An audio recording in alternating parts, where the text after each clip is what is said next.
Hi everyone, welcome back to my channel. Today I'm going to use Lawn Fawn's Ho Ho Holidays stamp set. I think it was last year or the year before that it came out, and so what I've done is I've stamped all the images, just one of each of the images in the stamp set, and then used my brother Scan and Cut to cut them out, and now I'm just going to go through and colour them in. Something to bear in mind is that all the images, all the colours that I'm using are the same colours across all of the images. So all the yellows are going to be Y38 and Y35. All the reds will be the same, all the greens will be the same, etc. So it just helps to keep the continuity of colours across the board. I mean, obviously you can mix it up if you want to, but it also helps me when I'm colouring in a lot of images. I can just stick to the same colour palette and get through all the colouring. So my reds are R37 and R35 for all the red bits. And then to make the I know I'm not there yet, but to make the white area, so like the trim on the hats and on his on Santa's little outfit, all the white trim or any white areas, including his beard and moustache, I used a C1, like a very cool grey marker, and a blender, a colourless blender, and it just highlights it enough that it's not so flat, but it's enough that it doesn't look grey, it still looks white, but it just brings it out a little bit more, gives it a bit of depth and dimension to those areas. A lot of colouring. A lot of little people in this. We had Santa, we had his sleigh, there's Mrs. Claus, obviously, so I'm just doing her now, and just something on the greens when we get to it, because there's some green on her outfit, is that the greens are very far apart in the colour range, but they are, once I could get the blend to work, it looks really, really neat. Like, it just looks very, very nice. So that's why I just persevered with it, but they are quite far apart, these two colours, so YG17 and YG11 for the greens, but I just found that they just worked really well together once I could get the blending done. You can also go tip to tip just to add the sort of middle colour to help with that. So yeah, so we've got Mrs. Claus, we've got some cookies that she's going to be holding with a tray, we've got a glass of water or milk, depending what you want to use, for Santa, what you want to leave for him, and there's some presents, there's his Santa sack, and there's obviously a reindeer, and I made him into Rudolph, and you'll see that in a second. Rudolph being, the most famous reindeer I think anybody's ever known. So, yeah.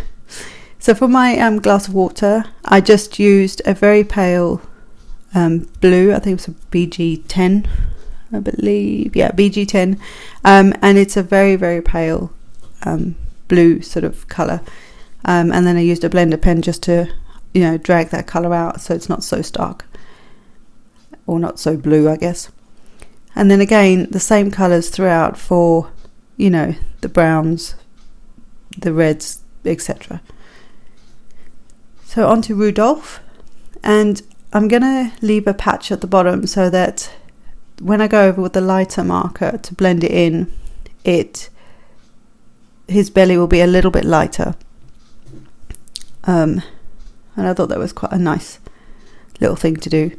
But I love these combos, like these two combos, they just blend so nicely together. So I was really quite chuffed with it, really pleased with how the whole card turned out. Took me a little while to do, but it was just a really nice, it turned out better than I thought. So on this one, this was I think I showed you there, it was a E79, just in case you couldn't see it on the screen. And it's a much darker colour, but it worked so well with the combo that I did there. It just highlights his nose a bit more, And then of course he's got to have a red nose because he's Rudolph. I mean, hello. So I couldn't help myself. Little R20 for the cheeks on all of them. And I'm using a white gel pen just to highlight the white areas that I thought needed highlighting. I also come in with a black, these are Sakura pens, a black gel pen, glaze pen, and I do that on all the eyes. It just highlights it, and if you do that on all of your images, it's so cool. It just brings them to life, kind of thing. And I would do that after you've die cut them. So if you've got coordinating dies, or if you've got a machine that will cut them out, I would do that afterwards, because sometimes it can, especially if you're using a manual machine, it can flatten the, because it is slightly raised when you put the glaze on. Not massively, but a little bit. And so if you run it through a machine, it's going to flatten it. So you don't want to do that. You want it to look nice and round. And I also go over the like the cookie, I think they're like chocolate chip cookies or something, and I go over like the chocolate chips in the black glaze pen as well, just to highlight it. All these little things will make a massive difference when you then put everything together. I just think it makes a big difference. So obviously today I've added all my colouring in, or most of it. It will cut out in a minute. Didn't realise my camera had just switched off. But I also add glaze and like a what do you call it, like a crystal glaze and some shimmer pen, and I just added a few of those things in, so you can see that's the lawn fawn set, and it's one of each of the images that I coloured. So for the dies, I've used the stitched hillside borders. I've also used the picket fence border, and then I used the build a house as well as, and a lot of elements from that, as well as the build a house Christmas add-on to make it into a Christmas house. And it actually works size wise, it works pretty well with the characters. So it was it worked out super. I was chuffed with how that worked out. And I'm going to make a slimline card today, which I don't normally do. So this is kind of new for me, but it was a lot of fun because I had so many images, and I needed the space to put them all in the card, as well as the house. So I've started with a panel. This is just a standard business size or DL size card, and my main panel is going to be slightly smaller than the main base of the card. And I've used a piece of masking paper to die cut a circle. Now in hindsight, I should have die cut one that didn't have stitching detail on, and you'll see that in a bit. The ink actually goes through the stitching detail, so just be aware. But I'm starting with some tumbled glass distress ink. This is not a watercolor paper again. This is from Craft UK, and I actually find it really nice, thick card and smooth card to work with. So it's turned out pretty good. I'm quite enjoying it. It's the first time I've used it really. So I had some tumbled glass, and then I'm going to broken china distress ink, and then I'm going to add some faded jeans, and I'm just going in like little rows, and then I'll go back with the brush from the color before and just help to blend it without re-inking it. So I'll go back and forth, and that's how you eventually get the blend that you want, and how it kind of, they just sort of blend together. I don't know how else to say that.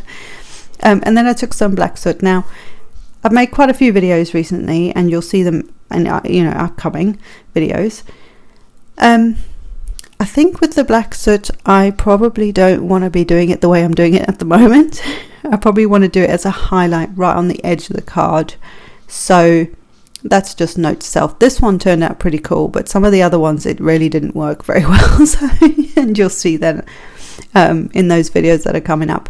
But this, for me, was, it did blend pretty well, and it did work out nicely, and you'll see that in a second. So what I'm going to do now is I'm just trying to blend it as much as possible. Like I say, this is not a typical cardstock that you would necessarily use for this. Bristol Smooth would be the best for blending. That's so smooth it just glides. So I'm taking some tumbled glass and I'm just going along the edge of my stitched hillside. That's just to highlight that it's snow. You're not really going to see it, but if you leave it completely white, it can look a bit flat. So just highlighting it like that. You're not really going to see it in the background either because it gets covered up mostly, but it's there. And then some brushed corduroy for my fence panel. And I thought this did actually look very cool. It was such a nice shade of brown. I don't know, I didn't think I'd ever say that, but it's a nice shade of brown. So so now I'm going to take all these pieces, bearing in mind that this is not a watercolor cardstock, and I'm just going to spritz it with my distress sprayer, leave it for a couple seconds, and then I'm going to pick it up the excess. I then use, I've had this for years, I forgot the thing was there. It's actually a sprayer from to go with your Cosmic Shimmer powders from like forever ago. We're talking like 12-ish years ago. So long time I've had that bottle. It's probably the same pigment mica powder in there with some water, probably for 12 years now, and maybe not 12 years, but a long time. So I spritzed it with that as well, and that just gives it a very fine mist of like a shimmery background. It looks very cool. You can't see it on camera, unfortunately, very well, or if at all, but it just sets it off. It just makes it so nice and shimmery. Oh, you can, a little bit there. I didn't think it would pick it up on the camera. So I didn't splatter the snow bank, but I did put the shimmer on it because I thought it needed it. So this is where you'll be able to see that I have, by using a stitched circle die, I have these little blue lines all over my moon. Yeah, I'm going to fix that in a bit. But to start with, I need my moon to look like a moon. So I'm taking a very small little brush. My brushes are all makeup brushes, guys. Don't spend a fortune on them. They mostly work just fine. And this is a really tiny one, and I'm using some antique linen distress ink. I thought it just added a bit of colour, but not really. But because the brush is the style it is, it seemed to give the moon that sort of texture that you would find on a moon. I mean, I'm obviously not a moon expert or anything, but it just gave it that texture, and I thought it worked out really, really nicely. So again, I spritz it with some water, and then I'm going to just dry it off a bit with my heat tool. So nothing fancy, super easy. It took me like not a long time. And the messier it is, I think the better it looks. So now you can probably see those little blue lines. So I'm going to take a white gel pen, and I'm just going to go over them with a white gel pen. For the most part, you're not going to see this once the once all the little guys are put onto the once the card's put together, but it did actually make quite a big difference. When I was up close, it didn't look like it was covering it that well, but actually in the end it covered it better than I thought it was going to cover, and even on camera you can see it mostly disappears. So white gel pen is a handy thing to have. so I would get one if you don't already have one. So this is where I'm going to start putting all my pieces together, and I'm going to start with my picket fence, and I'm just going to eyeball it because I will trim the edges as I go. So I'm just going to eyeball where I want that roughly, stick it on there, and then grab some scissors to trim the edge. It's easier to trim each layer as you go rather than putting all the layers together and trying to trim 3 or 4 layers of cardstock. Cardstock's pretty thick for the most part, so if you want to trim, if you do it one at a time, at least that way it's not too much of a pain to try and actually get your scissors through it or your paper trimmer through it. It's just one layer of cardstock, so I found that really, really helpful actually. So just trimming the edges again. Get rid of those. And there's my backdrop for the most part. done. So now I'm going to work on my sentiment, and I was going to use the Merry Christmas, and then I decided that actually space wise I had space for this guy instead. He just fit in there much better, and I thought it was quite cute. So it says Happy Ho Ho Holidays. So I think it's quite sweet. So I'm just using a Stamp Perfect. This is the Hampton Art stamp positioner, and I love this thing. I love how flexible the lid is compared to my other. I have another type, and it's not as flexible. So I much prefer this one. So I basically need a bigger version so I can do bigger things.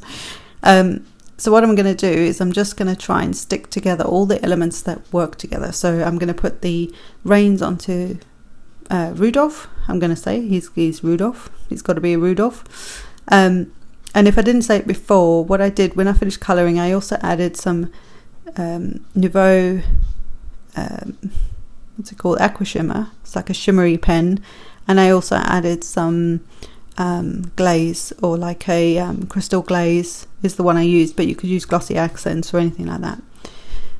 Just to some of the areas, so like his belt buckle on him, the bells on the reins, the glass of water or milk. What else did I add that to? But things like that, so that it just adds a bit of dimension or a bit of interest in your card. So this is me trying to get Santa and all his presents and his Santa sack and everything into this little sleigh. And if you had a different adhesive, I was very lucky. If you had a different adhesive, this may not have worked.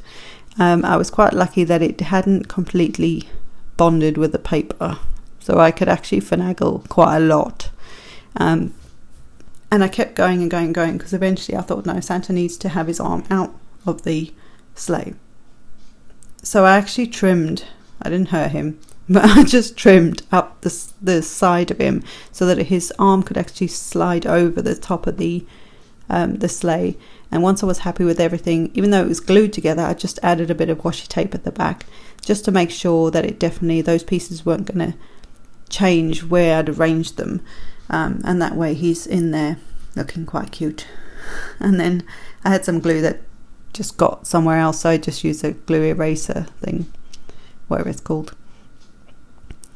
And then for Mrs. Claus, I then put some, like the milk and the cookies in her hands. And I believe my camera died. Sorry about that.